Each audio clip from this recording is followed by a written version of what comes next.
Hello student friends, welcome back. The second part of this video that is on Baruch quantum mechanics. And this part will discuss about evidences in support of quantum mechanics and will show you how these evidences confirm the idea of quantum mechanics. Kind of hypothesis, it's a purely experimental and purely have an experimental basis. So you can have all these things that emission of photoelectrons is instantaneous. That was not explained by classical mechanics, but here quantum mechanics can explain, because according to quantum mechanics, light comes in kind of, light provides energy in terms of quanta, that means discrete energy.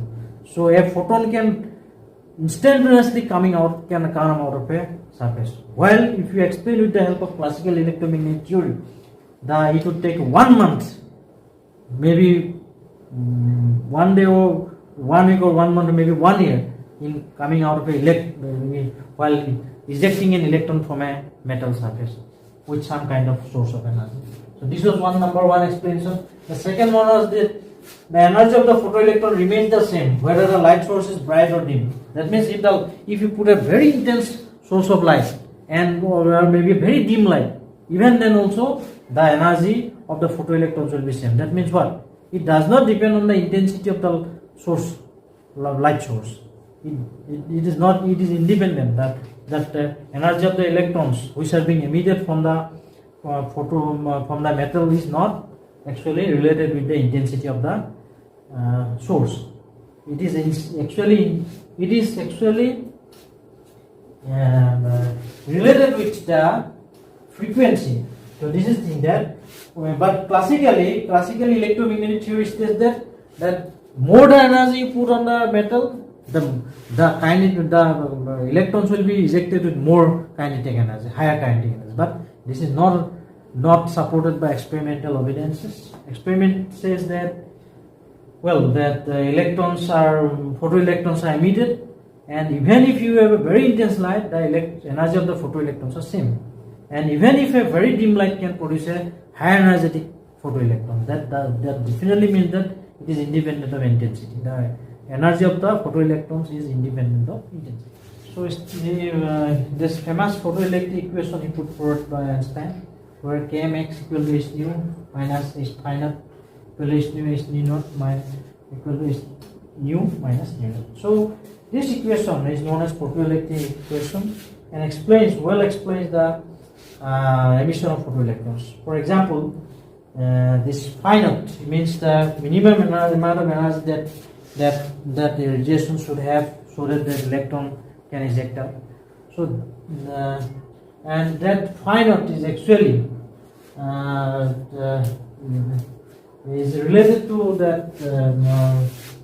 a frequency known as threshold frequency, and that threshold frequency is known as nu naught here. You see that nu naught is the threshold frequency.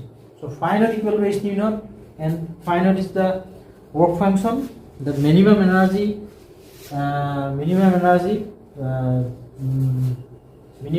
that the radiation should have in order to eject an electron, and this nu naught is known as threshold frequency, that the minimum frequency that radiation should have in order to eject an electron.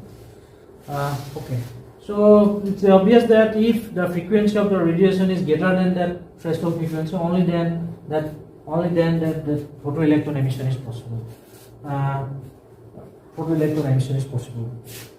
Suppose the threshold frequency is 550 Hz and the incident radiation has a frequency of 500 Hz. So in that sense, that there will be no emission of photoelectrons. So we come to conclusion that the photoelectric effect is an experimental thing. It was explained by Einstein with the help of quantum hypothesis, and he used the equation 1.13, which is kmx equal to h nu minus phi naught, or phi naught is the work function related to threshold frequency as phi naught equal to h nu naught, and nu naught is the minimum frequency that the incident radiation should have in order to eject an photoelectron. Okay, so this was one support, and then the second one was that we suppose the Planck's theory is one Compton effect. Compton effect is actually the interaction between an electron and an X-ray. So when X-ray beam is falling on some block of paraffin, then there is an elastic collision between electron and photon. So when that photon strikes the photon gives some amount of energy to the electron and it loses some energy. So that means its energy is decreased and it emits with a lesser frequency after scattering. So this effect is Compton effect, and we observe in Compton effect that the scatter radiation has a lower frequency as compared to the incident X-ray radiation. So this quantum idea from Planck's hypothesis can be well predicted in terms of Compton effect, and we all can understand Compton effect through this quantum idea. There's also some mathematical way of writing this. The expression is that the shift in the wavelength or the frequency and which can be calculated like this. However, this is a course of study in atomic physics, so later course of time. So for the time being, let's take that it can be derived like this. And now the question arises whether we can have a classical explanation for this or not. The answer is that the classical explanation is not possible. Even if we do a classical explanation, the problem is that there's a continuous range of scalar wavelength, which means that there may be a Doppler shift effect, and ultimately there will be effect on the expression for this wavelength shift. So the wavelength, the change in wavelength or whatever be the frequency or wavelength associated with the scattering radiation can only be explainable with quantum idea. It's not by classical idea. So these are important points that although we have taken this relation P equal to V by C, that is also classically available there. That is also true. And the second thing is that the evidences that we have put forward here in explaining these things or confirming the Planck's hypothesis, photoelectric effect or quantum Compton effect, they simply means that they are simply particles. We see that in photoelectric effect we use light, but we are not taking light as wave there. We are not using classical concept that is wave. We are using it as a particle. It's like a photon. And here also in Compton effect also, we are taking that X-ray radiation is nothing. It's consisting of some photons, where that photon is interacting with some electron and it's giving some energy to the electron, and as a result it is losing some energy, and the output is that the frequency of the scatter radiation is less than the incident radiation.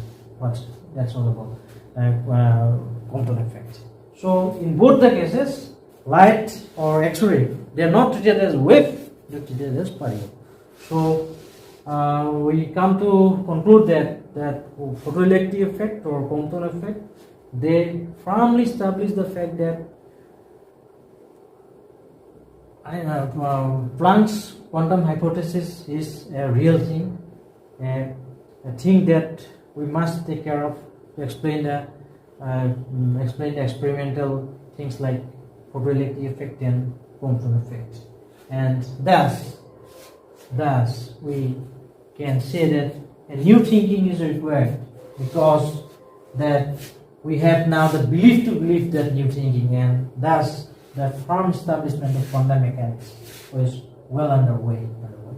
So we have put some assignments in these things, how the classical theory failed in explaining various phenomena, and how quantum mechanics explain all those phenomena. Just like the 6 examples we have taken, or we can take care of this photoelectric effect, black body radiation like this, and then photoelectric effect, how the photoelectric effect can be explained, Compton effect, how this can be explained, and basic assumptions of Planck quantum hypothesis, and question is whether it was successful at the initial stage. No, it was not successful. That's why that work by Einstein regarding photoelectric effect and Compton effect were important. And the 5th question is very important. Which one is more important in your daily life, classical or quantum mechanics, and why? This is very important. This will put you thinking that whether you are using classical mechanics in your daily life or quantum mechanics.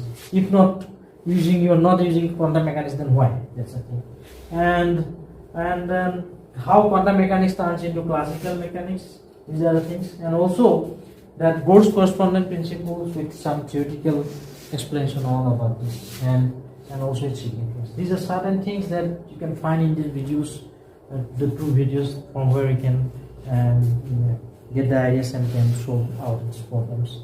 So hope that this video is also helpful for you, and we can now say that yes, that quantum mechanics is begin to work and we can understand quantum mechanics. Thank you so much.